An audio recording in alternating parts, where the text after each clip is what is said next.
നമസ്കാരം, എല്ലാവർക്കും നമ്മുടെ സ്റ്റഡി അറ്റ് ഹോം PSC എന്ന യൂട്യൂബ് ചാനലിലേക്ക് സ്വാഗതം. ഇന്നലെ നമ്മൾ എടുത്ത ചാപ്റ്ററിന്റെ ബാക്കിയാണ് ഇന്ന് എടുക്കാൻ പോകുന്നത്. ഇന്നലെ നമ്മൾ ഹിമാലയത്തിന്റെ പ്രാദേശിക വിഭജനങ്ങളൊക്കെ പറഞ്ഞതില്ലേ, ഉത്തരാഖണ്ഡ് ഹിമാലയമാണ് ഇനി എടുക്കാൻ പോകുന്നത്. ഇന്നലെ നമ്മൾ കാശ്മീർ ഹിമാലയം, ഹിമാചൽ ഹിമാലയം എന്നൊക്കെ പറഞ്ഞു. അതിലെ കുറെ പോയിന്റ്സുകൾ, നല്ല നല്ല പോയിന്റ്സുകളൊക്കെ നമ്മൾ ഇന്നലെ പഠിച്ചു. ഇന്ന് നമുക്ക് ബാക്കി ഭാഗം എടുക്കാം. അതിൽ ഫസ്റ്റ് ഉത്തരാഖണ്ഡ് ഹിമാലയം. ഉത്തരാഖണ്ഡ് ഹിമാലയമാണ് അടുത്തത് വരുന്നത്. സത്ലജ് നദി മുതൽ കാളി നദി വരെയുള്ള ഹിമാലയ പ്രദേശമാണ് ഉത്തരാഖണ്ഡ് ഹിമാലയം. സത്ലജ് നദി മുതൽ കാളി നദി വരെയുള്ള ഹിമാലയ പ്രദേശമാണ് ഉത്തരാഖണ്ഡ് ഹിമാലയം. ഇതിന്റെ പടിഞ്ഞാറ് ഭാഗം ഗഡ്വാൾ ഹിമാലയം എന്നും കിഴക്കൻ ഭാഗം കുവമോൺ ഹിമാലയം എന്നും അറിയപ്പെടുന്നു. അപ്പോൾ ഈ ഉത്തരാഖണ്ഡ് ഹിമാലയം വീണ്ടും വിഭജനം വന്നിട്ടുണ്ട്. ഇതിന്റെ പടിഞ്ഞാറ് ഭാഗം ഗഡ്വാൾ ഹിമാലയം എന്നും കിഴക്കൻ ഭാഗമാണെങ്കിൽ കുവമൂൺ ഹിമാലയം എന്നും അറിയപ്പെടുന്നു. അപ്പോൾ ഉത്തരാഖണ്ഡ് ഹിമാലയം എന്ന് പറഞ്ഞാൽ ഏതൊക്കെ നദികളുടെ ഇടയിലാണ്? സത്ലജ് നദി മുതൽ കാളി നദി വരെയുള്ള ഹിമാലയ പ്രദേശത്തെയാണ് നമ്മൾ ഉത്തരാഖണ്ഡ് ഹിമാലയം എന്ന് പറയുന്നത്. ഇതിന്റെ പടിഞ്ഞാറ് ഭാഗത്തെയാണ് ഗഡ്വാൾ ഹിമാലയം എന്ന് പറയുന്നത്. കിഴക്കൻ ഭാഗമാണെങ്കിൽ കുവമൂൺ ഹിമാലയം എന്നും അറിയപ്പെടുന്നു. നന്ദാദേവി, കാമറ്റ്, ബദരിനാഥ്, കേദാർനാഥ് തുടങ്ങിയ ഉയരമേറിയ കൊടുമുടികൾ ഉത്തരാഖണ്ഡ് ഹിമാലയത്തിൽ സ്ഥിതി ചെയ്യുന്നു. ഏതൊക്കെയാണ്? നന്ദാദേവി, കാമറ്റ്, ബദരിനാഥ്, കേദാർനാഥ്. ഒന്നുകൂടെ പറയാം. നന്ദാദേവി, കാമറ്റ്, ബദരിനാഥ്, കേദാർനാഥ് തുടങ്ങിയ ഉയരമേറിയ കൊടുമുടികളൊക്കെ ഈ ഉത്തരാഖണ്ഡ് ഹിമാലയത്തിൽ സ്ഥിതി ചെയ്യുന്നുണ്ട്. ഓക്കെ അല്ലേ? ഗംഗ, യമുന എന്നീ നദികളുടെ ഉത്ഭവസ്ഥാനമായ ഗംഗോത്രി, യമുനോത്രി തുടങ്ങിയ ഹിമാനികളും നൈനിറ്റാൾ, ഭീംതാൽ തുടങ്ങിയ ശുദ്ധജല തടാകങ്ങളും ഈ മേഖലയിലുണ്ട്. ഗംഗ, യമുന എന്നീ നദികളുടെ ഉത്ഭവസ്ഥാനമായ ഗംഗോത്രി, യമുനോത്രി തുടങ്ങിയ ഹിമാനികളും നൈനിറ്റാൾ, ഭീംതാൽ തുടങ്ങിയ ശുദ്ധജല തടാകങ്ങളും ഈ ഉത്തരാഖണ്ഡ് ഹിമാലയത്തിൽ ഉണ്ട്. അപ്പോൾ നല്ല നല്ല പോയിന്റുകളാണ് ഇവിടെ. ഒന്നുകൂടെ പറയാം. സത്ലജ് നദി മുതൽ കാളി നദി വരെയുള്ള ഹിമാലയ പ്രദേശമാണ് ഉത്തരാഖണ്ഡ് ഹിമാലയം. ഇതിന്റെ പടിഞ്ഞാറ് ഭാഗം ഗഡ്വാൾ ഹിമാലയം എന്നും കിഴക്കൻ ഭാഗം കുവമോൺ ഹിമാലയം എന്നും അറിയപ്പെടുന്നു. അതുപോലെ തന്നെ നന്ദാദേവി, കാമറ്റ്, ബദരിനാഥ്, കേദാർനാഥ് തുടങ്ങിയ ഉയരമേറിയ കൊടുമുടികൾ ഇവിടെ കാണപ്പെടുന്നു. അതുപോലെ തന്നെ ഗംഗ, യമുന എന്നീ നദികളുടെ ഉത്ഭവസ്ഥാനമായ ഗംഗോത്രി, യമുനോത്രി തുടങ്ങിയ ഹിമാനികളും നൈനിറ്റാൾ, ഭീംതാൽ തുടങ്ങിയ ശുദ്ധജല തടാകങ്ങളും ഈ മേഖലയിലുണ്ട്. അപ്പോൾ നൈനിറ്റാൾ, ഭീംതാൽ തുടങ്ങിയ ശുദ്ധജല തടാകങ്ങൾ ഏത് ഹിമാലയത്തിൽ ഉൾപ്പെടുന്നു ചോദിച്ചാൽ ഉത്തരാഖണ്ഡ് ഹിമാലയത്തിലാണ് ഉൾപ്പെടുന്നത്. ഇനി ലെസർ ഹിമാലയത്തിനും സിവാലിക് മലനിരകൾക്കുമിടയിൽ കാണപ്പെടുന്ന നിരപ്പായ താഴ്വരകളാണ് ഡൂണുകൾ. ലെസർ ഹിമാലയത്തിനും സിവാലിക് മലനിരകൾക്കുമിടയിൽ കാണപ്പെടുന്ന നിരപ്പായ താഴ്വരകളെയാണ് ഡൂണുകൾ എന്ന് പറയുന്നത്. ഉത്തരാഖണ്ഡ് സംസ്ഥാനത്തിലെ ഡൊറാഡൂൺ അല്ലെങ്കിൽ ദെറാദൂൺ ഇതിൽ പ്രസിദ്ധമാണ്. അപ്പോൾ ദെറാദൂൺ എവിടെയാണ്? ഉത്തരാഖണ്ഡ് സംസ്ഥാനത്തിലാണ്. അല്ലെങ്കിൽ ലെസർ ഹിമാലയത്തിനും സിവാലിക് മലനിരകൾക്കും ഇടയിൽ കാണപ്പെടുന്ന നിരപ്പായ താഴ്വരകളാണ് ഡൂണുകൾ. ഉത്തരാഖണ്ഡ് സംസ്ഥാനത്തിലെ ഡെറാഡൂൺ ഇതിൽ പ്രസിദ്ധമാണ്. ഇവിടങ്ങളിലെ ഉയർന്ന പർവ്വത ചെരിവുകളിൽ കാണപ്പെടുന്ന വേനൽക്കാല പുൽമേടുകളാണ് ബുഗ്യാൽ. എവിടെയാണ്? ഈ ഉത്തരാഖണ്ഡ് സംസ്ഥാനങ്ങളിലെ അല്ലെങ്കിൽ ഉത്തരാഖണ്ഡ് ഹിമാലയത്തിലൊക്കെ ആയിട്ട് കാണപ്പെടുന്ന ഉയർന്ന പർവ്വത ചെരിവുകളിൽ കാണപ്പെടുന്ന വേനൽക്കാല പുൽമേടുകളാണ് ബുഗ്യാൽ. ബുഗ്യാൽ എന്താണ്? ഒരു വേനൽക്കാല പുൽമേടാണ്. ബുഗ്യാൽ ഒരു വേനൽക്കാല പുൽമേടാണ്. എവിടെയാണ് കാണപ്പെടുന്നത്? ഉത്തരാഖണ്ഡ് ഹിമാലയത്തിലാണ് കാണപ്പെടുന്നത്. ശൈത്യകാലത്ത് മഞ്ഞിനടിയിലാകുന്ന ബുഗ്യാലുകൾ പലയിടങ്ങളിലും വിനോദസഞ്ചാരത്തിനായി പ്രയോജനപ്പെടുത്തുന്നു. അതിന് ഉദാഹരണങ്ങളാണ് ദയാര ബുഗ്യാൽ, ഗോർസോൺ ബുഗ്യാൽ. അപ്പൊ ബുഗ്യാൽ എന്ന് പറഞ്ഞാൽ എന്താണ്? ഒരുതരം പുൽമേടുകളാണല്ലേ. വേനൽക്കാലങ്ങളിൽ പർവ്വത ചെരുവുകളിൽ കാണപ്പെടുന്ന ഒരുതരം പുൽമേടുകളാണ് ഇവ. ശൈത്യകാലത്ത് എന്താവും? മഞ്ഞിനടിയിലാകുന്നു. ഈ ബുഗ്യാലുകൾ പലയിടങ്ങളിലും വിനോദസഞ്ചാരത്തിനായി പ്രയോജനപ്പെടുത്തുന്നുണ്ട്. ഉദാഹരണങ്ങളാണ് ദയാര ബുഗ്യാലും ഗോർസോൺ ബുഗ്യാലും. ഇനി നോക്കുക, ബുഗ്യാലും ആട്ടിടയന്മാരും. ഹിമാലയത്തിൽ ഏകദേശം 3000 മുതൽ 4500 മീറ്റർ ഉയരത്തിനിടയിൽ കാണപ്പെടുന്ന പുൽമേടുകൾ ഗഡ്വാൾ മേഖലയിൽ ബുഗ്യാൽ എന്ന് അറിയപ്പെടുന്നു. ഹിമാലയത്തിൽ ഏകദേശം 3000 മുതൽ 4500 മീറ്റർ ഉയരത്തിനിടയിൽ കാണപ്പെടുന്ന പുൽമേടുകൾ ഗഡ്വാൾ മേഖലയിൽ ബുഗ്യാൽ എന്ന് അറിയപ്പെടുന്നു. ശൈത്യകാലങ്ങളിൽ മഞ്ഞു മൂടപ്പെടുന്ന ബുഗ്യാലുകൾ മഞ്ഞുരുകുന്നതോടെ പച്ച പുതച്ച് പുൽമേടുകളായി മാറുന്നു. ഈ അവസരങ്ങളിൽ താഴ്വരങ്ങളിൽ നിന്നും ആട്ടിടയന്മാർ വളർത്തുമൃഗങ്ങളുമായി ബുഗ്യാലുകളിൽ എത്തുന്നു.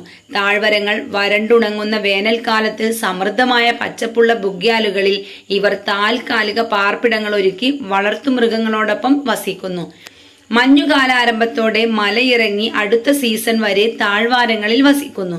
വളർത്തുമൃഗങ്ങളോടൊപ്പം താഴ്വാരങ്ങളിലേക്കും തിരികെ പർവ്വതങ്ങളിലെ പുൽമേടുകളിലേക്കുമുള്ള ഇടയന്മാരുടെ കാലിക ദേശാടനത്തെയാണ് ട്രാൻസ് ഹ്യൂമൻസ് എന്ന് വിളിക്കുന്നത്. എന്താണ് ട്രാൻസ് ഹ്യൂമൻസ് എന്ന് ചോദിച്ചാല് വളർത്തുമൃഗങ്ങളോടൊപ്പം താഴ്വാരങ്ങളിലേക്കും തിരികെ പർവ്വതങ്ങളിലെ പുൽമേടുകളിലേക്കുമുള്ള ഇടയന്മാരുടെ കാലിക ദേശാടനത്തെയാണ് ട്രാൻസ് ഹ്യൂമൻസ് എന്ന് പറയുന്നത്. ട്രാൻസ് ഹ്യൂമൻസ് എന്ന് പറയുന്നത് ഇതാണ് കേട്ടോ. അപ്പോൾ ആട്ടിടന്മാരുടെ അങ്ങോട്ടും ഇങ്ങോട്ടുള്ള ഈ കാലിക ദേശാടനത്തെയാണ് എന്ത് പറയുന്നത്? ട്രാൻസ് ഹ്യൂമൻസ് എന്ന് പറയുന്നത്. ഇനി നമ്മൾ അടുത്തത് പറയുന്നത് മധ്യ ഹിമാലയം. മധ്യ ഹിമാലയത്തെ കുറിച്ചാണ് ഇനി പറയുന്നത്. കാളി നദി മുതൽ ടീസ്ത നദി വരെയുള്ള ഹിമാലയ പ്രദേശമാണ് മധ്യ ഹിമാലയം. അപ്പൊ മധ്യ ഹിമാലയത്തിൽ പെടുന്ന രണ്ട് നദികൾ ഏതൊക്കെയാണ്? കാളി നദിയും ടീസ്ത നദിയും. അപ്പൊ കാളി നദി മുതൽ ടീസ്ത നദി വരെയുള്ള ഹിമാലയ പ്രദേശമാണ് മധ്യ ഹിമാലയം. നേപ്പാൾ ഹിമാലയം എന്നും അറിയപ്പെടുന്ന ഈ മേഖലയുടെ ഭൂരിഭാഗവും നേപ്പാളിലാണ്. അപ്പൊ മധ്യ ഹിമാലയത്തിന്റെ ഭൂരിഭാഗവും നേപ്പാളിലായതുകൊണ്ട് തന്നെ അതിനെ നേപ്പാൾ ഹിമാലയം എന്നും അറിയപ്പെടുന്നു. മധ്യ ഹിമാലയത്തിന്റെ പടിഞ്ഞാറൻ സിക്കിം, ഡാർജിലിംഗ് പ്രദേശം മാത്രമാണ് ഇന്ത്യയിൽ ഉൾപ്പെടുന്നത്. മധ്യ ഹിമാലയത്തിന്റെ പടിഞ്ഞാറൻ സിക്കിം, ഡാർജിലിംഗ് പ്രദേശങ്ങൾ മാത്രമാണ് ഇന്ത്യയിൽ ഉൾപ്പെടുന്നത്. ലോകത്തിലെ ഏറ്റവും ഉയരം കൂടിയ കൊടുമുടിയായ മൗണ്ട് എവറസ്റ്റ് നേപ്പാളിലാണ്. ലോകത്തിലെ ഏറ്റവും ഉയരം കൂടിയ കൊടുമുടിയായ മൗണ്ട് എവറസ്റ്റ് നേപ്പാളിലാണ്. 2 ക്വസ്റ്റ്യനാണ് അതിൽ നിന്നും കിട്ടുന്നത്. ലോകത്തിലെ ഏറ്റവും ഉയരം കൂടിയ കൊടുമുടി ഏത്? Mount Everest. മൗണ്ട് എവറസ്റ്റ് സ്ഥിതി ചെയ്യുന്നത് എവിടെയാണ്? നേപ്പാളിലാണ്. അപ്പൊ 2 ക്വസ്റ്റ്യൻ. കാഞ്ചൻജംഗ പർവ്വതവും ഇന്ത്യ ചൈന അതിർത്തിയിൽ സ്ഥിതി ചെയ്യുന്ന നാഥുല ചുരവും ഈ പ്രദേശത്ത് സ്ഥിതി ചെയ്യുന്നു. കാഞ്ചൻജംഗ പർവ്വതവും ഇന്ത്യ ചൈന അതിർത്തിയിൽ സ്ഥിതി ചെയ്യുന്ന നാഥുല ചുരവും എവിടെയാണ്? ഈ പ്രദേശത്ത് സ്ഥിതി ചെയ്യുന്നു. നേപ്പാളിൽ അല്ലെ, അല്ലെങ്കിൽ മധ്യ ഹിമാലയത്തിലായിട്ട് സ്ഥിതി ചെയ്യുന്നു. കുതിച്ചൊഴുകുന്ന ടീസ്ത നദിയും അതിന്റെ നദീതീരത്തട്ടുകളും സിക്കിം ഹിമാലയത്തിന്റെ സവിശേഷതകളാണ്. കുതിച്ചൊഴുകുന്ന ടീസ്ത നദിയും അതിന്റെ നദീതീരത്തട്ടുകളും സിക്കിം ഹിമാലയത്തിന്റെ സവിശേഷതകളാണ്. ഈ പ്രദേശത്തിന്റെ ഭൂമിശാസ്ത്രപരമായ അനുകൂല സാഹചര്യങ്ങൾ തിരിച്ചറിഞ്ഞ ബ്രിട്ടീഷുകാർ കൊളോണിയൽ കാലത്തു തന്നെ ഇവിടങ്ങളിൽ തേയില കൃഷി ആരംഭിച്ചു. ഡാർജിലിംഗ് തേയില അന്താരാഷ്ട്രത്തിൽ ഏറെ പ്രസിദ്ധമാണ്. ഡാർജിലിംഗ് തേയില അന്താരാഷ്ട്ര തലത്തിൽ ഏറെ പ്രസിദ്ധമാണ്. ഒന്നുകൂടെ പറയാം. ഈ പ്രദേശത്തിന്റെ ഭൂമിശാസ്ത്രപരമായ അനുകൂല സാഹചര്യങ്ങൾ തിരിച്ചറിഞ്ഞ ബ്രിട്ടീഷുകാർ കൊളോണിയൽ കാലത്ത് തന്നെ ഇവിടങ്ങളിൽ തേയില കൃഷി ആരംഭിച്ചിരുന്നു. ഈ ഡാർജിലിംഗ് തേയില, നമ്മൾ ആസാം അല്ലേ തേയില എന്നൊക്കെ പറഞ്ഞ പോലെ തന്നെ ഡാർജിലിംഗ് തേയില അന്താരാഷ്ട്ര തലത്തിൽ ഏറെ പ്രസിദ്ധമാണ്.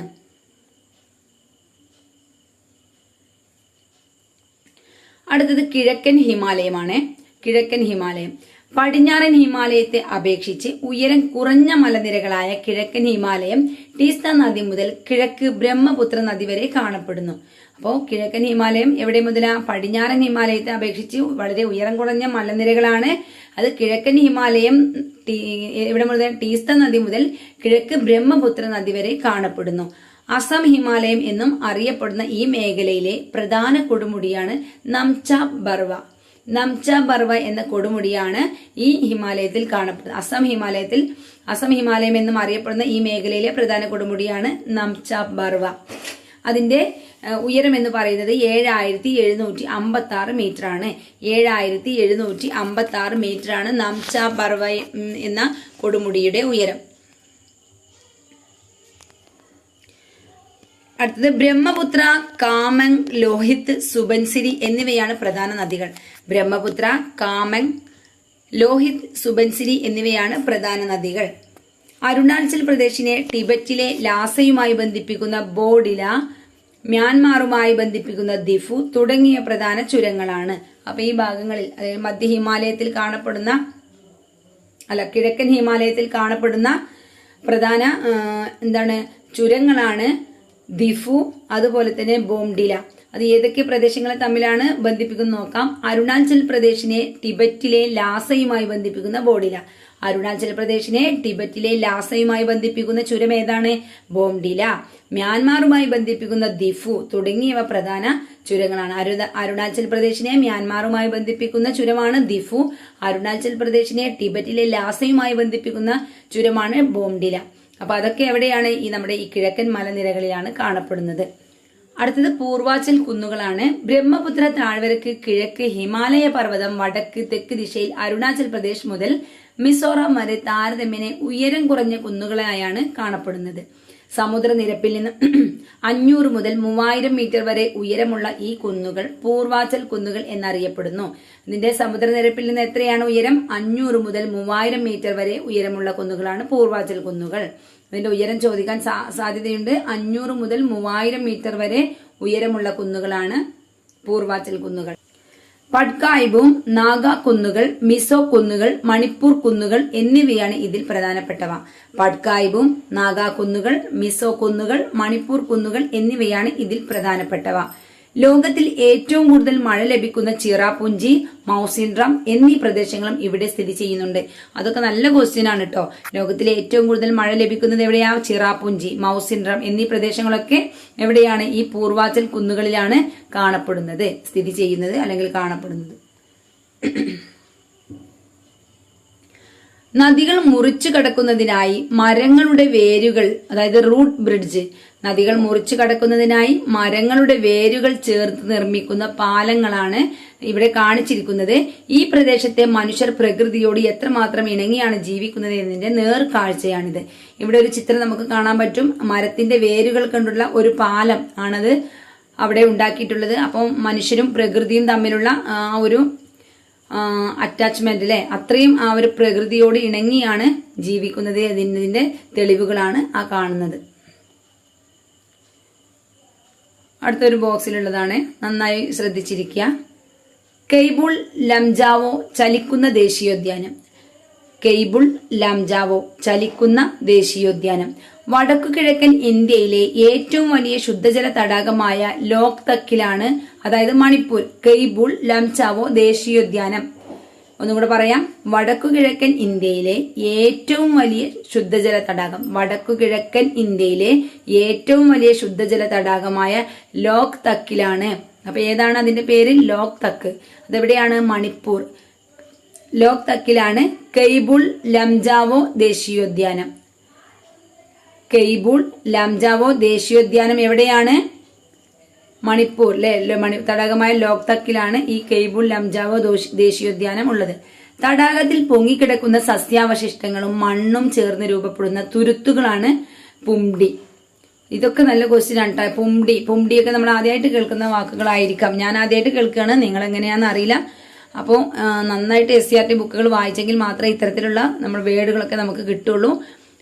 നന്നായിട്ട് നിങ്ങൾ നോട്ടൊക്കെ എടുത്ത് വെച്ചിട്ടാണ് ക്ലാസ് കേൾക്കുന്നുണ്ടെങ്കിൽ ഒന്ന് നോട്ട് ചെയ്ത് വെക്കണേ. തടാകത്തിൽ പൊങ്ങിക്കിടക്കുന്ന സസ്യാവശിഷ്ടങ്ങളും മണ്ണും ചേർന്ന് രൂപപ്പെടുന്ന തുരുത്തുകളാണ് പുംഡി. സസ്യങ്ങളും ചെറുജീവികളും പക്ഷികളും അടങ്ങുന്ന തനത് ആവാസ വ്യവസ്ഥയായ ലോക്തക് തടാകത്തിലെ പുംഡികൾ ചേർന്നതാണ് കെയ്ബുൾ ലംജാവോ ദേശീയോദ്യാനം.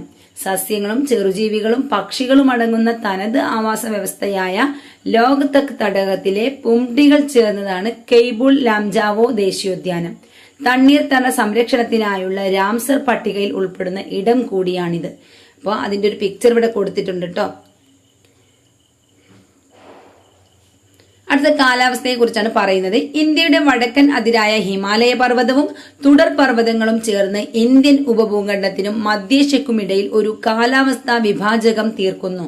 ഹിമാലയ പർവ്വത പ്രദേശങ്ങളിലെ കാലാവസ്ഥ അതത് പ്രദേശത്തിന്റെ ഉയരത്തിനും ഭൂപ്രകൃതിക്കും അനുസരിച്ച് വ്യത്യാസപ്പെട്ടിരിക്കുന്നു. എന്താണ് നമ്മൾ പറഞ്ഞു? ഇന്ത്യൻ വടക്കൻ അതിരിലെ ഹിമാലയ പർവ്വതം ഇന്ത്യയുടെ ഒരു വടക്കൻ അതിരായിട്ട് നിലകൊള്ളുന്നു പറഞ്ഞു. ഇന്ത്യയുടെ വടക്കൻ അതിരായ ഹിമാലയ പർവ്വതവും തുടർ പർവ്വതങ്ങളും ചേർന്ന് ഇന്ത്യൻ ഉപഭൂഖണ്ഡത്തിനും മധ്യേഷ്യക്കുമിടയിൽ ഒരു കാലാവസ്ഥാ വിഭാജകം തീർക്കുന്നു. ഹിമാലയ പർവ്വത പ്രദേശങ്ങളിലെ കാലാവസ്ഥ അതത് പ്രദേശത്തിന്റെ ഉയരത്തിനും ഭൂപ്രകൃതിക്കും അനുസരിച്ച് വ്യത്യാസപ്പെട്ടിരിക്കുന്നു. അതുപോലെ ഉയരം കുറഞ്ഞ പർവ്വത ചെരുവുകളിലാണെങ്കിലും അതുപോലെ തന്നെ സിവാലിക് മലയടിവാരങ്ങളിലൊക്കെ മിതോഷ്ണ കാലാവസ്ഥയായിരിക്കും. ഉയരം കുറഞ്ഞ പർവ്വത ചെരുവുകളിലും സിവാലിക് മലയടിവാരങ്ങളിലും മിതോഷ്ണ കാലാവസ്ഥയായിരിക്കും. എന്നാൽ ഉയരം കൂടിയ പർവ്വതഭാഗങ്ങളിലും കുറഞ്ഞ താപനിലയും ശൈത്യ കാലാവസ്ഥയുമായിരിക്കും. അപ്പോൾ ഉയരം കുറഞ്ഞ പർവ്വത ചെരുവുകളിലും സിവാലിക് മലയടിവാരങ്ങളിലും മിതോഷ്ണ കാലാവസ്ഥയും ഉയരം കൂടിയ പർവ്വത ഭാഗങ്ങളിൽ കുറഞ്ഞ താപനിലയും ശൈത്യ കാലാവസ്ഥയുമായിരിക്കും അനുഭവപ്പെടുക. ഉയർന്ന പർവ്വത ഭാഗങ്ങളിലും ലഡാക്ക് മേഖലയിലും ധ്രുവ സമാനമായ തീവ്ര ശൈത്യ കാലാവസ്ഥ അനുഭവപ്പെടും. ഉയർന്ന പർവ്വത ഭാഗങ്ങളിലും ലഡാക്ക് മേഖലയിലും ധ്രുവ സമാനമായ തീവ്ര ശൈത്യ കാലാവസ്ഥയായിരിക്കും അനുഭവപ്പെടുന്നത്. അപ്പോൾ ഓരോ പ്രദേശത്തിന്റെ ഉയരത്തിനും ഭൂപ്രകൃതിക്കും അനുസരിച്ച് അവിടുത്തെ കാലാവസ്ഥയിൽ വ്യത്യാസമുണ്ടായിരിക്കും. സിവാലിക് മലനിരകളുടെ തെക്കൻ ചെരുവുകളിലും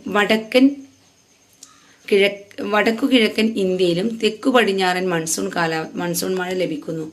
പർവ്വതങ്ങളുടെ ഉയരമേറിയ ഭാഗങ്ങളിൽ മഞ്ഞുവീഴ്ച സാധാരണമാണ്.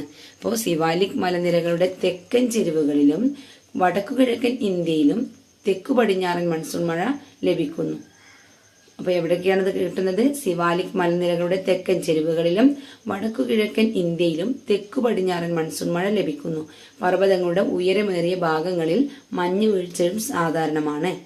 ബംഗാൾ ഉൾക്കടലിൽ നിന്ന് വീശുന്ന മൺസൂൺ കാറ്റുകൾ അസം ഹിമാലയത്തിനും പൂർവാചൽ കുന്നുകൾക്കുമിടയിൽ എത്തുമ്പോൾ ഏറെക്കുറെ മുഴുവൻ നീരാവിയും ഈ പ്രദേശത്ത് പെയ്തൊഴിയുന്നു. അതിനാൽ വടക്കു കിഴക്കൻ ഇന്ത്യയിൽ, പ്രത്യേകിച്ച് മേഘാലയ പീഠഭൂമിയിൽ ഉയർന്ന തോതിൽ മഴ ലഭിക്കുന്നു. ബംഗാൾ ഉൾക്കടലിൽ നിന്നും വീശുന്ന മൺസൂൺ കാറ്റുകൾ ആസാം ഹിമാലയത്തിനും പൂർവാചൽ കുന്നുകൾക്കുമിടയിൽ എത്തുമ്പോൾ ഏറെക്കുറെ മുഴുവൻ നീരാവിയും ഈ പ്രദേശത്ത് പെയ്തൊഴിയുന്നു. അതിനാൽ വടക്കു കിഴക്കൻ ഇന്ത്യയിൽ, പ്രത്യേകിച്ച് മേഘാലയ പീഠഭൂമിയിൽ ഉയർന്ന തോതിൽ മഴ ലഭിക്കുന്നു. അടുത്ത നദീവ്യവസ്ഥയാണ്. നദികളെ കുറിച്ചാണ് ഇനി പറയുന്നത് കേട്ടോ. അപ്പൊ സിന്ധു, ഗംഗ, ബ്രഹ്മപുത്ര എന്നീ നദികളും അവയുടെ പോഷനദികളും ചേർന്നാണ് ഹിമാലയൻ നീരൊഴുക്കു വ്യൂഹം സൃഷ്ടിക്കുന്നത്. സിന്ധു, ഗംഗ, ബ്രഹ്മപുത്ര എന്നീ നദികളും അവയുടെ പോഷക നദികളും ചേർന്നാണ് ഹിമാലയൻ നീരൊഴുക്കു വ്യൂഹം സൃഷ്ടിക്കുന്നത്. മഴയിൽ നിന്നും മഞ്ഞുരുകിയും ജലം ലഭിക്കുന്നതിനാൽ ഇവ വർഷം മുഴുവൻ നീരൊഴുക്കുള്ള നദികളാണ്. അപ്പോൾ വർഷം മുഴുവനും നീരൊഴുക്കുള്ള നദികളാണ് ഈ ഹിമാലയൻ നദികൾ എന്ന് പറയുന്നത്. മഴയിൽ നിന്നും മഴക്കാലത്ത്, മഴയിൽ നിന്നും വേനൽക്കാലത്ത് മഞ്ഞുരുകിയും ഇവിടേക്ക് ജലം ലഭിക്കുന്നത്. അതുകൊണ്ട് തന്നെ വർഷം മുഴുവനും ഇവ നീരൊഴുക്ക് ഉള്ള നദികളാണെന്ന് പറയുന്നത്. പർവ്വത പ്രദേശത്ത് അതിശക്തമായ നീരൊഴുക്കാണ് ഈ നദികൾക്കുള്ളത്. പർവ്വത പ്രദേശത്ത് അതിശക്തമായ നീരൊഴുക്കാണ് ഈ നദികൾക്കുള്ളത്.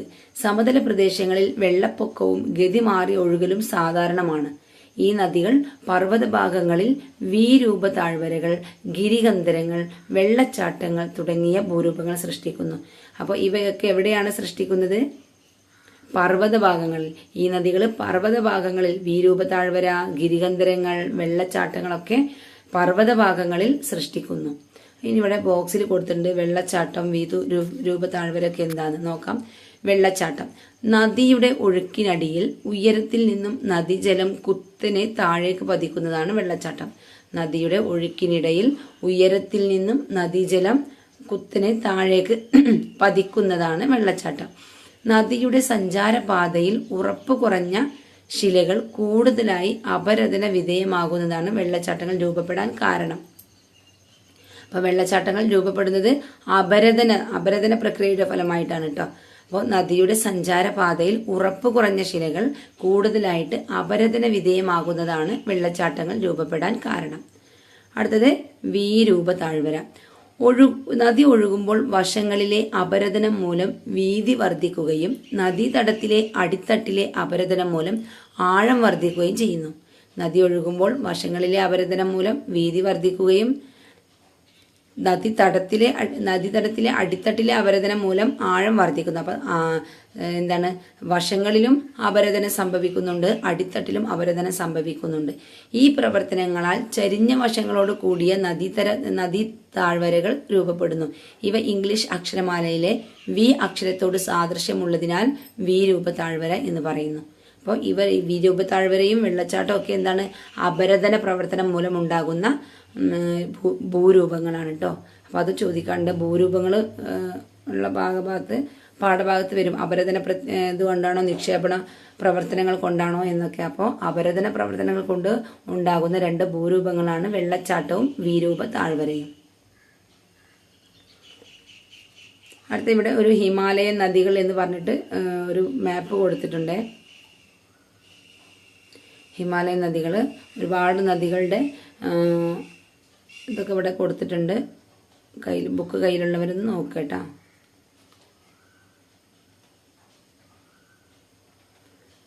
അടുത്ത് നോക്കാം. മാനസ സരോവര തടാകത്തിനടുത്ത് ബൊഗർച്ചു ഹിമാനിയിൽ നിന്നും ഉത്ഭവിക്കുന്ന സിന്ധു നദിയും അതിന്റെ പോഷക നദികളുമാണ് വടക്കു പടിഞ്ഞാറൻ ഹിമാലയത്തിലെ പ്രധാന നീരൊഴുക്ക് വ്യൂഹം. മാനസ സരോവർ തടാകത്തിനടുത്ത് ബൊഗർച്ചു ഹിമാനിയിൽ നിന്ന് ഉത്ഭവിക്കുന്ന സിന്ധു നദിയും അതിന്റെ പോഷക നദികളുമാണ് വടക്കു പടിഞ്ഞാറൻ ഹിമാലയത്തിലെ പ്രധാന നീരൊഴുക്ക് വ്യൂഹം. ഗംഗോത്രി ഹിമാനിയിലെ ഗോമുഖിൽ നിന്ന് ഉത്ഭവിക്കുന്ന ഗംഗാ നദിയും അതിന്റെ പോഷക നദികളായ യമുന, ഗാഗ്ര, ഗണ്ഡക്, കോസി, അത് പ്രത്യേകം പഠിക്കുക. യമുന, ഗാഗ്ര, ഗണ്ഡക്, കോസി ഇതൊക്കെ ഏതിന്റെ പോഷക നദികളാണെന്ന് ചോദിക്കും. അപ്പൊ അതൊക്കെ ഗംഗയുടെ പോഷക നദികളാണ്. അപ്പോൾ യമുന, ഗാഗ്ര, ഗണ്ഡക്, കോസി തുടങ്ങിയവയുമാണ് ഉത്തരാഖണ്ഡ്, നേപ്പാൾ, ഹിമാലയത്തിലെ പ്രധാന നദികൾ. ഇനി മാനസ സരോവർ തടാകത്തിനടുത്ത് ചമയുങ്തുങ് ഹിമാനിയിൽ നിന്ന് ഉത്ഭവിക്കുന്ന ബ്രഹ്മപുത്രയും അതിന്റെ പോഷക നദികളായ ദിബാങ്, ലോഹിത്, മാനസ് മുതലായവയാണ് കിഴക്കൻ ഹിമാലയത്തിലെ നദീ വ്യൂഹങ്ങൾ. അപ്പം വടക്ക് പടിഞ്ഞാറൻ ഹിമാലയത്തിലെയും അതുപോലെ ഉത്തരാഖണ്ഡ്, നേപ്പാൾ ഹിമാലയത്തിലെയും കിഴക്കൻ ഹിമാലയത്തിലെയൊക്കെ നദീവ്യൂഹങ്ങളെ കുറിച്ചാണ് അതിൽ പറഞ്ഞത്. അടുത്ത് നമ്മുടെ മണ്ണിനെ കുറിച്ചാണ് പറയുന്നത്. അപ്പം നമ്മൾ കാലാവസ്ഥ കഴിഞ്ഞു അല്ലേ? കാലാവസ്ഥ നമ്മൾ പറഞ്ഞു, ഭൂപ്രകൃതിക്കും അതുപോലെ തന്നെ പ്രദേശത്തിന്റെ ഉയരത്തിനനുസരിച്ചൊക്കെ കാലാവസ്ഥയിൽ മാറ്റങ്ങൾ ഉണ്ടെന്ന് പറഞ്ഞു. ഇനി മണ്ണ് നോക്കാം നമുക്ക്. മണ്ണ് ഹിമാലയ പർവ്വത പ്രദേശത്ത് പൊതുവായി പർവ്വത മണ്ണും വനമണ്ണുമാണ് കാണപ്പെടുന്നത്. പർവ്വത പരിസ്ഥിതിക്കനുസരിച്ച് മണ്ണിന്റെ ഘടനയിലും തരി വലിപ്പത്തിലും വ്യത്യാസമുണ്ടാകും. ഹിമാലയ പർവ്വത പ്രദേശത്ത് പൊതുവായിട്ട് പർവ്വത മണ്ണും വനമണ്ണും കാണപ്പെടുന്നുണ്ട്. പർവ്വത പരിസ്ഥിതി അനുസരിച്ച് മണ്ണിന്റെ ഘടനയിലും തരി വലിപ്പത്തിലും വ്യത്യാസമുണ്ട്.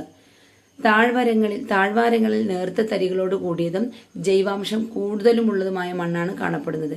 താഴ്വാരങ്ങളിൽ നേർത്ത തരികളോട് കൂടിയതും ജൈവാംശം കൂടുതലുള്ളതുമായ മണ്ണാണ് കാണപ്പെടുന്നത്. ഉയർന്ന ചെരുവുകളിൽ വലിയ തരികളോട് കൂടിയ ജൈവാംശം കുറഞ്ഞ മണ്ണായിരിക്കും കാണാൻ സാധിക്കുക.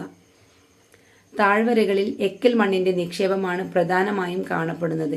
കാശ്മീർ താഴ്വരയിലെ ഹിമാനികൾ നിക്ഷേപിക്കുന്ന അവസാദങ്ങളാണ് കരേവാസ്. അപ്പൊ അതൊരു തരം മണ്ണാണ് കേട്ടോ, കരേവാസ്. അപ്പൊ അത് എവിടെയാണ്? കാശ്മീർ താഴ്വരയിലെ ഹിമാനികൾ നിക്ഷേപിക്കുന്ന അവസാദങ്ങളാണ് കരേവാസ്. ഒന്നും കൂടെ പറയാം. കാശ്മീർ താഴ്വരയിലെ ഹിമാനികൾ നിക്ഷേപിക്കുന്ന അവസാദങ്ങളാണ് കരേവാസ്. നേർത്ത മണലും ജൈവാംശങ്ങളും നിറഞ്ഞ മണ്ണാണിത് കരേവാസ്. ഇവ കുങ്കുമപ്പൂ കൃഷിക്ക് അനുയോജ്യമാണ്. അപ്പൊ കുങ്കുമപ്പൂ കൃഷിക്ക് അനുയോജ്യമായ മണ്ണ് ഏതാന്ന് ചോദിച്ചാൽ കരേവാസ്. കാശ്മീർ താഴ്വരയിലെ ഹിമാനികൾ നിക്ഷേപിക്കുന്ന അവസാദങ്ങളാണ് കരേവാസ്. നേർത്ത മണലും ജൈവാംശങ്ങളും നിറഞ്ഞ മണ്ണാണിത്. ഇത് കുങ്കുമപ്പൂ കൃഷിക്ക് അനുയോജ്യമായ മണ്ണാണ്. അടുത്ത സസ്യജാലങ്ങളാണ്. ഉയരം, ഭൂപ്രകൃതി, മണ്ണിനം, കാലാവസ്ഥ തുടങ്ങിയ ഘടകങ്ങളിലെ വ്യത്യാസം ഹിമാലയൻ നിരകളിലെ സസ്യജാലങ്ങളിൽ പ്രാദേശിക വ്യത്യാസങ്ങൾ സൃഷ്ടിക്കുന്നു. ഉയരം, പ്രകൃതി, മണ്ണിനം അല്ലെ, ഭൂപ്രകൃതി, മണ്ണിനം, കാലാവസ്ഥ ഒക്കെ എന്താണ് തുടങ്ങിയ ഘടകങ്ങളിലെ വ്യത്യാസം ഹിമാലയൻ നിരകളിലെ സസ്യജാലങ്ങളിലും എന്തുണ്ട്? വ്യത്യാസങ്ങൾ സൃഷ്ടിക്കുന്നുണ്ട്. കിഴക്കൻ ഹിമാലയത്തിലും വടക്കു കിഴക്കൻ കുന്നുകളിലും ശരാശരി വാർഷിക മഴ 200 സെന്റിമീറ്ററിന് മുകളിലായി ലഭിക്കുന്നതിനാൽ ഉഷ്ണമേഖല നിത്യഹരിത വനങ്ങൾ കൂടുതലായി കാണപ്പെടുന്നു. അപ്പോൾ എവിടെയൊക്കെയാണ്? കിഴക്കൻ ഹിമാലയത്തിലും വടക്കു കിഴക്കൻ കുന്നുകളിലും ശരാശരി വാർഷിക മഴ 200 സെന്റിമീറ്ററിന് മുകളിലായിട്ടാണ് ലഭിക്കുന്നത്. അതുകൊണ്ട് തന്നെ അവിടെ ഉഷ്ണമേഖല നിത്യഹരിത വനങ്ങളാണ് കാണപ്പെടുന്നത്. ഉയരം കൂടുന്നതിനനുസരിച്ച് ഊഷ്മാവ് കുറയുന്നതിനാൽ ഹിമാലയ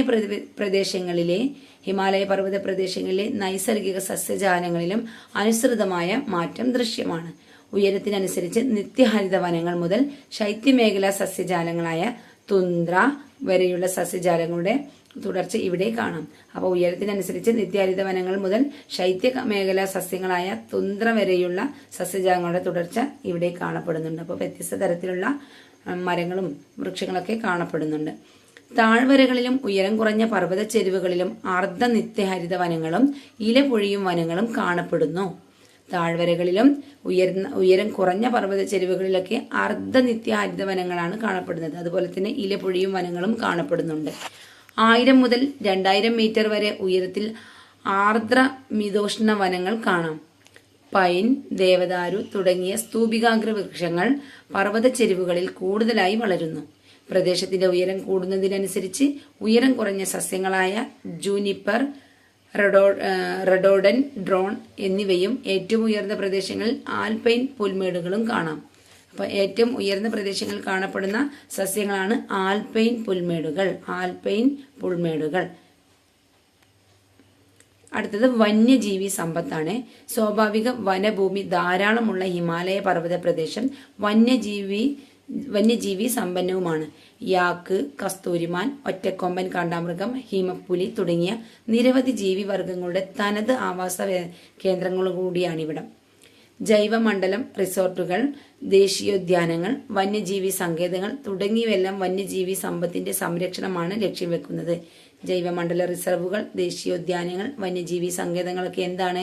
വന്യജീവി സമ്പത്തിന്റെ സംരക്ഷണം ലക്ഷ്യം വെച്ചുകൊണ്ട് പ്രവർത്തിക്കുന്നവയാണ്. ഇനി പ്രധാന ദേശീയോദ്യാനങ്ങൾ എന്ന് പറഞ്ഞിട്ട് ഇവിടെ കൊടുത്തിട്ടുണ്ട്. അത് ഇമ്പോർട്ടൻ്റ് ആണ്. പടിഞ്ഞാറൻ ഹിമാലയത്തിൽ വരുന്നത് ഏതൊക്കെയാ? ഡച്ചിഗാം ജമ്മു കാശ്മീരിലാണ്, ഹെമിസ് ലഡാക്ക്, പൂക്കളുടെ താഴ്വര ഉത്തരാഖണ്ഡ്, കോർബറ്റ് ഉത്തരാഖണ്ഡ്, രാജാജി ദേശീയോദ്യാനം ഉത്തരാഖണ്ഡ്. അപ്പം ഈ പടിഞ്ഞാറൻ ഹിമാലയത്തിൽ ഏതൊക്കെയാണ്? ഡച്ചിഗാം, ഹെമിസ്, പൂക്കളുടെ താഴ്വര, കോർബറ്റ്, രാജാജി ദേശീയോദ്യാനം എന്നിവയാണ് പടിഞ്ഞാറൻ ഹിമാലയത്തിലെ പ്രധാന ദേശീയോദ്യാനങ്ങൾ. ഇനി കിഴക്കൻ ഹിമാലയത്തിൽ കാഞ്ചൻജംഗ സിക്കിമിലാണ്, ദിബ്രു സൈഖോവ ആസാമിലാണ്, കാസിരംഗ ആസാം, മാനസ് ആസാം, കെയ്ബുൾ ലംജാവോ മണിപ്പൂർ. അപ്പൊ ഇവയൊക്കെ കാണപ്പെടുന്നത് കിഴക്കൻ ഹിമാലയത്തിലാണ്. അപ്പൊ അത് പ്രധാനപ്പെട്ടതാണ്. നമ്മുടെ PSCക്ക് ചോദിക്കാൻ പറ്റിയതല്ലേ, ഏതൊക്കെ സംസ്ഥാനങ്ങളിലാണ് അല്ലെങ്കിൽ എവിടെയൊക്കെയാണെന്നുള്ളത് ചോദിക്കാം. അപ്പൊ അതൊന്ന് നോട്ട് ചെയ്ത് വെക്കണേ. കൃഷി, അടുത്തത് കൃഷിയാണ്. ഭൂപരമായ പരിമിതികൾ കാരണം പർവ്വത പ്രദേശങ്ങളിൽ കൃഷി താരതമ്യേന കുറവാണ്. ഉയരം, ചെങ്കുത്തായ ചരിവ്, പാകമാകാത്ത മണ്ണ്, കുറഞ്ഞ താപനില തുടങ്ങിയവയാണ് പ്രതികൂല ഘടകങ്ങൾ. എന്നിരുന്നാലും ഈ പ്രദേശത്തെ ജനങ്ങൾ വിവിധ ഉപജീവന കൃഷികളിൽ ഏർപ്പെടുന്നു. പർവ്വത ചെരിവുകൾ തട്ടുകളായി തിരിച്ച് ഓരോ പ്രദേശത്തിനും അനുയോജ്യമായ വിളകൾ കൃഷി ചെയ്യുന്നു. നെല്ല്, പയറുവർഗ്ഗങ്ങൾ, ഉരുളക്കിഴങ്ങ് എന്നിവ മഴക്കാലത്തും ഗോതമ്പ്, മിതോഷ്ണ പഴവർഗ്ഗങ്ങൾ എന്നിവ വസന്തകാലത്തും കൃഷി ചെയ്യുന്നുണ്ട്. അപ്പോൾ എങ്ങനെയൊക്കെ പ്രതികൂല സാഹചര്യങ്ങളൊക്കെ ഉണ്ടെങ്കിലും അവിടുത്തെ ജനങ്ങൾ എന്താണ്, അതിനനുയോജ്യമായ കൃഷികൾ അവിടെ ചെയ്യുന്നുണ്ട്. കിഴക്കൻ ഹിമാലയത്തിലെ പർവ്വത ചെരുവുകളിലും താഴ്വാരങ്ങളിലും പ്രത്യേകിച്ച് അസം, ഡാർജിലിംഗ് മേഖലകളിൽ തേയില കൃഷിയാണ് കൂടുതലായി ഉള്ളത്. വടക്കു കിഴക്കൻ ഇന്ത്യയിലെ കുന്നുകളിൽ തദ്ദേശീയ ഗോത്രജനത സ്ഥാനമാറ്റ കൃഷി പോലുള്ള പരമ്പരാഗത കൃഷിരീതികൾ പിന്തുടരുന്നവരാണ്. അടുത്തത് മൃഗപരിപാലനം. ഹിമാലയ പർവ്വത പ്രദേശങ്ങളിലെ ജനങ്ങളുടെ ഒരു പ്രധാന ജീവിത മാർഗമാണ് മൃഗപരിപാലനം. പ്രദേശത്തിന്റെ ഉയരക്രമം അനുസരിച്ച് കാലാവസ്ഥയിൽ മാറ്റം വരുന്നതിനാൽ വളർത്തുമൃഗങ്ങളുടെ ഇനത്തിലും മാറ്റം വരുന്നു. താഴ്വാരങ്ങളിൽ ആട്, പശു തുടങ്ങിയ മൃഗങ്ങളും ഉയരം കൂടിയ പർവ്വത ഭാഗങ്ങൾ ചെമ്മരിയാട്, കുതിര തുടങ്ങിയവയും ശൈത്യമേഖലയായ ഹിമാചൽ, ലഡാക്ക് ഭാഗങ്ങളിൽ തണുപ്പിനെ അതിജീവിക്കാൻ ശേഷിയുള്ള യാക്ക് പോലുള്ള മൃഗങ്ങളെയും വളർത്തുന്നു. പടിഞ്ഞാറൻ ഹിമാലയത്തിലെ പർവ്വത പുൽമേടുകളിൽ മൃഗപരിപാലനം നടത്തുന്ന ഇടയ ജനവിഭാഗമാണ് ഗുജ്ജർ. അപ്പോൾ ഗുജ്ജർ എന്ന് പറയുന്നത് പടിഞ്ഞാറൻ ഹിമാലയത്തിലെ പർവ്വത പുൽമേടുകളിൽ മൃഗപരിപാലനം നടത്തുന്ന ഇടയ ജനവിഭാഗമാണ് ഗുജ്ജർ. ഗുജ്ജർ എന്നൊക്കെ പറയുമ്പോൾ നമുക്ക് പുതിയ വേർഡുകളാണ്, അപ്പോൾ അതൊന്ന് ഓർത്തു വെക്കണേ. വിവര സാങ്കേതിക വിദ്യയുടെ സഹായത്തോടെ ഗുജ്ജർ ജനവിഭാഗത്തെ പറ്റിയുള്ള കൂടുതൽ വിവരങ്ങൾ നമ്മോട് ശേഖരിക്കാനാണ് പറയുന്നത്. ടൂറിസം, അടുത്ത ടൂറിസമാണ്. ഭൂപ്രകൃതി സവിശേഷതകൾ അനുകൂലമായതിനാൽ ഹിമാലയ പ്രദേശങ്ങൾ വിനോദസഞ്ചാരത്തിന് ഏറെ സാധ്യതയുള്ള ഒരു വരുമാനദായക മേഖലയായി മാറിയിട്ടുണ്ട്. തീർത്ഥാടനവുമായി ബന്ധപ്പെട്ട യാത്രകളാണ് ഈ മേഖലകളിലെ ടൂറിസം വികസനത്തിന് തുടക്കമിട്ടത്. കൈലാസം, മാനസ സരോവരം, അമർനാഥ്, ഹേമകുണ്ട് സാഹിബ് തുടങ്ങിയ നിരവധി തീർത്ഥാടന കേന്ദ്രങ്ങൾ ഹിമാലയ പർവ്വത ഭാഗങ്ങളിലുണ്ട്. നൂറ്റാണ്ടുകൾക്ക് മുമ്പ് തന്നെ ഇവിടങ്ങളിലേക്ക് സഞ്ചാരികൾ എത്തിയിരുന്നു. 19-ാം നൂറ്റാണ്ടിൽ ബ്രിട്ടീഷുകാർ ഹിമാലയ പർവ്വത പ്രദേശങ്ങളിലെ അനുകൂല കാലാവസ്ഥ തിരിച്ചറിഞ്ഞ് ഇവിടങ്ങളിൽ സുഖവാസ കേന്ദ്രങ്ങൾ വികസിപ്പിച്ചതോടെയാണ് ടൂറിസ്റ്റ് വികസനത്തിന്റെ രണ്ടാം ഘട്ടം ആരംഭിക്കുന്നത്. ഷിംല, ഡാർജിലിംഗ്, ഷില്ലോങ്, അൽമോറ, റാണിഖേറ്റ്, മുസൂറി, നൈനിറ്റാൽ തുടങ്ങിയ റിസോർട്ട് പട്ടണങ്ങളും ഇന്ന് പ്രധാന ടൂറിസ്റ്റ് കേന്ദ്രങ്ങളാണ്. 1953 മെയ് 29-ന് ഷെർപ്പ ടെൻസിംഗ് നോർഗയും എഡ്മണ്ട് ഹിലാരിയും എവറസ്റ്റ് കൊടുമുടി കീഴടക്കിയതിനു ശേഷമാണ് ടൂറിസം വികസനത്തിന്റെ മൂന്നാം ഘട്ടമായ ആധുനിക ടൂറിസം സാധ്യതകൾ ഹിമാലയ പ്രദേശത്ത് വികസിച്ചത്. ഇന്ന് പർവ്വതാരോഹണം, പാരാഗ്ലൈഡിംഗ്, സ്കീയിങ് തുടങ്ങിയ സാഹസിക വിനോദസഞ്ചാര മേഖലയിലും ഏറെ വികസിച്ചിട്ടുണ്ട്. ഇവിടെ ഒരു കോഴ്സ് ഉണ്ട്. പർവ്വതങ്ങൾ പ്രതിബന്ധങ്ങളല്ല, മറിച്ച് പുറം ലോകത്തിലേക്കുള്ള കവാടങ്ങളാണ്. ടെൻസിംഗ് നോർഗയുടെ മലയാളത്തിലെ മൊഴിമാറ്റം നടത്തിയതാണ് കേട്ടോ ടെൻസിംഗ് നോർഗയുടെ വാക്കുകൾ. ഹിമാലയ പർവ്വതം ഒരു പ്രതിബന്ധമല്ല, പകരം പുറം ലോകത്തിലേക്ക് തുറന്നിട്ട കവാടമാണ്. പുതിയ അറിവിന്റെയും അതിജീവനത്തിന്റെയും അനുരൂപീകരണത്തിന്റെയും പാതകളിലേക്ക് തുറന്നിട്ട വാതിലുകളുമാണ് ഹിമാലയം. അപ്പം ഇത്രയേ ഉള്ളൂ നമ്മുടെ ഈ ഒരു ഒന്നാമത്തെ ചാപ്റ്റർ. 2 വീഡിയോ അല്ലെങ്കിൽ 2 ക്ലാസ്സുകളിലായിട്ടാണ് നമ്മൾ ഈ ഒരു ചാപ്റ്റർ കംപ്ലീറ്റ് ആക്കിയിട്ടുള്ളത്. പിന്നെ എല്ലാവർക്കും മനസ്സിലായിട്ടുണ്ടാവുമെന്ന് വിചാരിക്കുന്നു. അപ്പോൾ അടുത്ത ക്ലാസ്സുകളിൽ നമുക്ക് അടുത്ത ചാപ്റ്ററുകളൊക്കെ ക്ലാസ് എടുക്കാം. അപ്പോൾ എല്ലാവരും ക്ലാസ് ശ്രദ്ധിക്കുക, നിങ്ങളുടെ അഭിപ്രായങ്ങൾ രേഖപ്പെടുത്തുക. Okay, thank you.